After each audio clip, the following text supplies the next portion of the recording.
আসসালামু আলাইকুম রহমতুল্লাহি ওবরকাতুহু।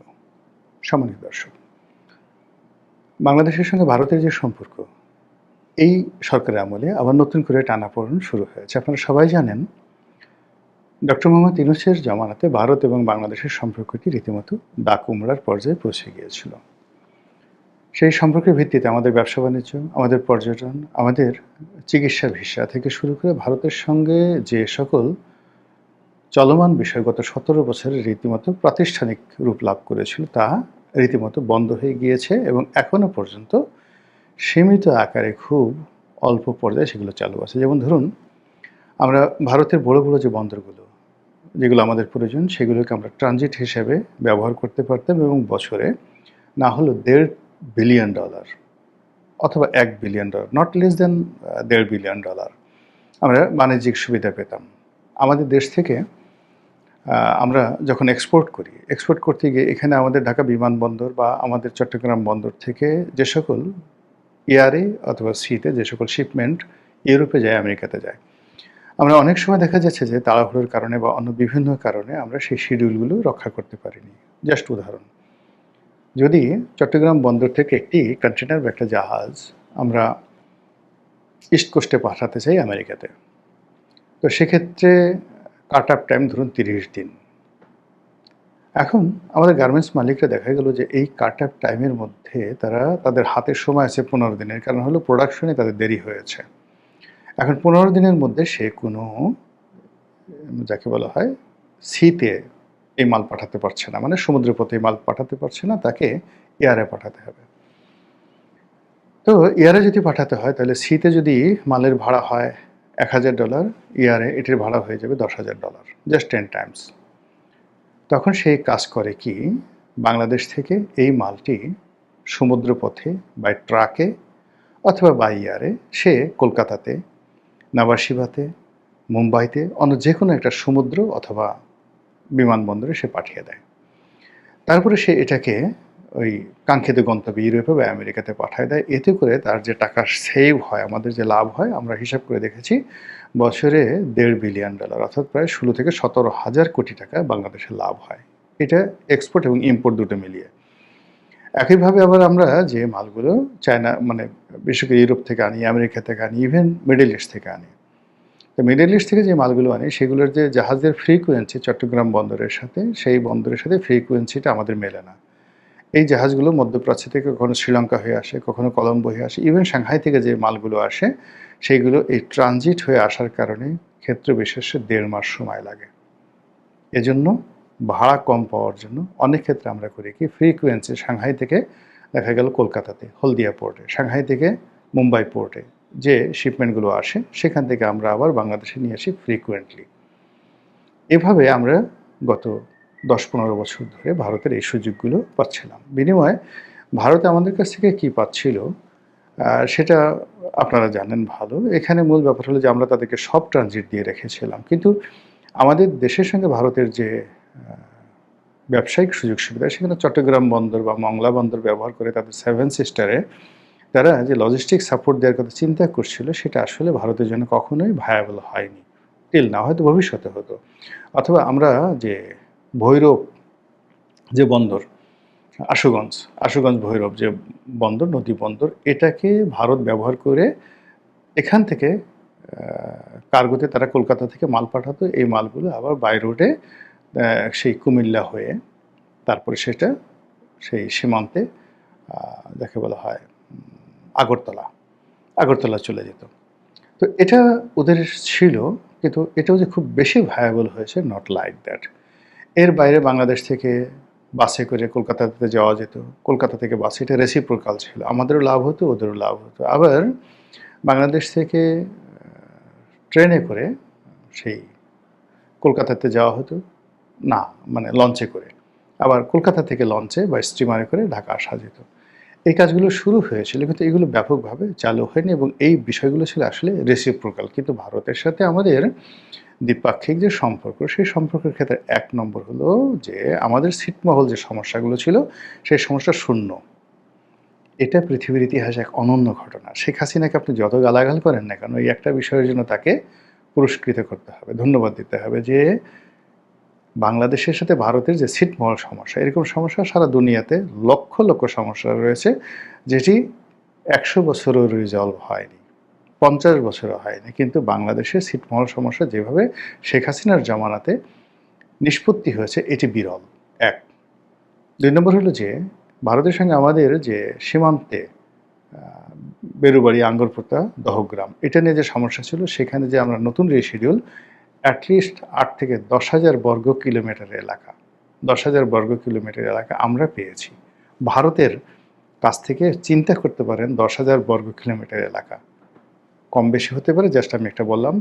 ধরুন ১,০০০ বর্গ কিলোমিটার এলাকা, ধরুন ১ বর্গ কিলোমিটার এলাকা আমরা এটা ভারত থেকে পেয়েছি।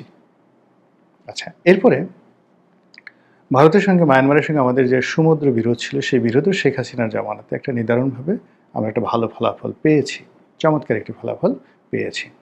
এখনও কিছু আনসেটেল বিষয় আছে। তো এই বিষয়গুলো নিয়ে ভারতের সাথে রেল ট্রানজিট, অন্যান্য যে বিষয়গুলো ছিল, সেইগুলো ডক্টর মোহাম্মদ ইউনূসের জমানাতে এসে একেবারে সব মুখ থুবড়ে পড়ে।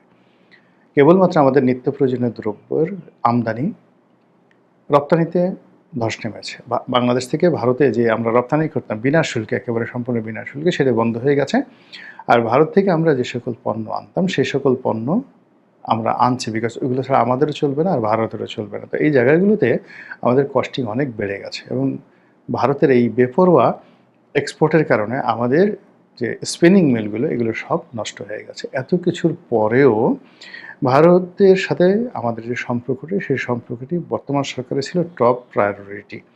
এর কারণ হলো যে আমাদের ব্যবসা বাণিজ্য, শিল্প, সাহিত্য, সংস্কৃতি, মন মানসিকতা, এমনকি বিনোদন, এগুলোর সঙ্গে ভারতের যে একটা ওতপ্রোত সম্পর্ক রয়েছে।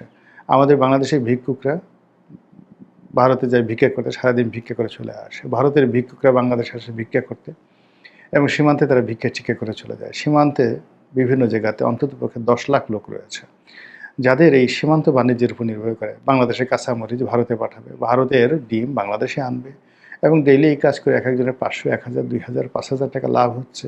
এগুলো নিয়ে সিন্ডিকেট আছে, বড় বড় চোরা কারবারি গ্রুপ আছে। সীমান্তে ১০ লক্ষ লোক মোটামুটি এই শেখ হাসিনার পতনের পরে রীতিমতো মানে না খেয়ে মরার মতো অবস্থা তৈরি হয়েছে। তো সব মিলিয়ে একটা ব্যালেন্স তৈরি করার জন্য ভারতের সাথে যে সম্পর্ক, এটি এই সরকারের একটা প্রায়োরিটি সম্পর্ক ছিল, কিন্তু এটি হয়নি। এটি বরং এখন বুমেরাং হয়ে গেছে। যে দৃশ্য আমরা দেখছি বা যে সকল কথাবার্তা শুনছি, তাতে করে মনে হচ্ছে যে খুব দ্রুত এবং সহসা ভারতের সাথে সম্পর্ক স্বাভাবিক হবে না। এখন এই সম্পর্কটা কী কারণে হলো? তারেক রহমান সাহেবের সঙ্গে তো ভারতের সম্পর্ক স্বাভাবিক হবে, ভালো হবে, এবং এইভাবে একটা চুক্তি, এভাবে একটা কথাবার্তা বলেই তো সেখান থেকে আনা হয়েছিল। এরকম তো বাজারে প্রচলিত আছে। সত্য মিথ্যা বিএনপি ভালো বলতে পারবে। তো সেক্ষেত্রে কেন এরকম হলো? এটা প্রশ্ন। অনেকে বলার চেষ্টা করছে যে বিএনপি ক্ষমতা লাভ করার সাথে সাথে রাজনৈতিক দলকে নিষিদ্ধ করার যে আইনটি পাশ করেছে, যার মাধ্যমে আওয়ামী লীগকে এখন একেবারে পার্লামেন্টে আইন করে রাজনীতি করতে নিষিদ্ধ করা হয়েছে। এটা ভারত ভালোভাবে নেয়নি। মানে শুধু ভারত ভালোভাবে না, এটাকে ভারত মনে করছে তাদের সাথে একটা অপমানজনক একটা অবস্থা। এর কারণ হলো, যদি তারেক রহমান সাহেবের সঙ্গে ভারতের আসলেই কোনো কথা হয়ে থাকে, ভারত যদি আসলে তাকে কোনো গ্রিন সিগন্যাল দিয়ে থাকে, তাহলে এখানে তাদের যারা বন্ধু, জাতীয় পার্টি, আওয়ামী লীগ, তাদেরকে পুনর্বাসন করা, তাদেরকে একটা করিডোর দেওয়া, তাদেরকে একটা সুযোগ দেওয়া, এই কাজগুলো বিএনপির কাছে সঙ্গতিকারণে ভারত দাবি করেছিল বা ভারত এই প্রস্তাবগুলো রেখেছিল। যেহেতু সেই জিনিসগুলো করা হয়নি, তো সঙ্গত কারণেই যাকে বলা হয় ভারত রাগ করবে, নিঃসন্দেহে ভারত রাগ করবে, এবং বাস্তবে সেই জিনিসটাই ঘটেছে। এবং এখন আমরা যে দৃশ্য দেখতে পাচ্ছি, যে সরকার ক্রমশ চীনের দিকে ঝুঁকে যাচ্ছে, সরকার ক্রমশ আমেরিকার দিকে ঝুঁকে যাচ্ছে। এখন আমেরিকা এবং চীন, এই দুটো তো কোনো অবস্থাতেই আপনি একত্রে রাখতে পারবেন না। আপনি আমেরিকাকে যদি আরও ১,০০০টা প্লেন কিনেন, বাংলাদেশের তেল গ্যাস সব কিছু দিয়ে দেন, কিন্তু যদি আপনি চীনের সাথে বন্ধুত্ব করতে চান, দহরম মহরম করতে চান, এটা আমেরিকা কোনো অবস্থাতেই মেনে নেবে না।